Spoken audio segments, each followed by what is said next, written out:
Hi, I'm Alex, and today I'm going to be reviewing Dredd.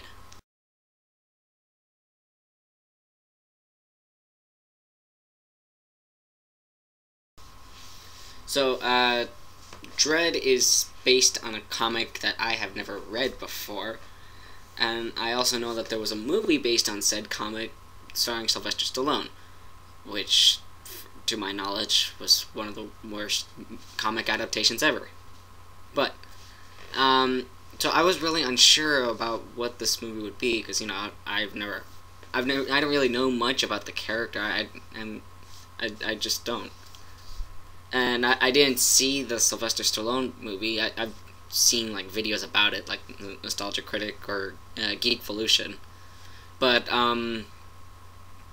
so when I saw this movie, I was actually kind of surprised. Like, I mean, it's not like this is the greatest movie ever. No, it's not that. But it's fun to watch. It's one of those movies where like, it's just action for action's sake. There's like they don't try to like make a super complicated plot. No, just there's a bad guy, go get him.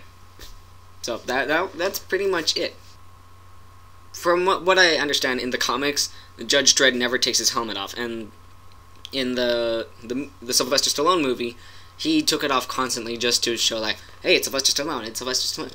So that kind of, I mean, that would upset me if I was a fan of the comic. So, in this movie, the guy never takes his helmet off, so I'm like, oh, okay, cool, they're sticking to some of their comic roots. So, I mean, even if it's just a small thing like that, I'm glad that they did that.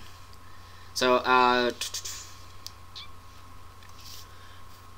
I see a lot of slow-mo in movies a lot, and the gimmick is kind of getting to me, like, it's not really that interesting before, because, you know, I've seen it a ton of times, but it made sense why they used it in this movie, like, because they have, like, a drug that, like, makes people see things at, like, 1/100th, like, they perceive time slower, so they'll be, like, they're tripping out, looking at everything in slow motion, even though everything is still going at the same speed.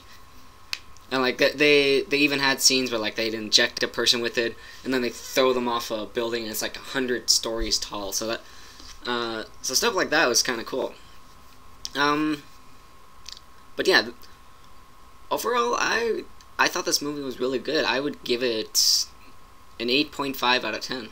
So if you're a fan of this comic, I think you would like it. I really hope you would, so I would definitely check it out.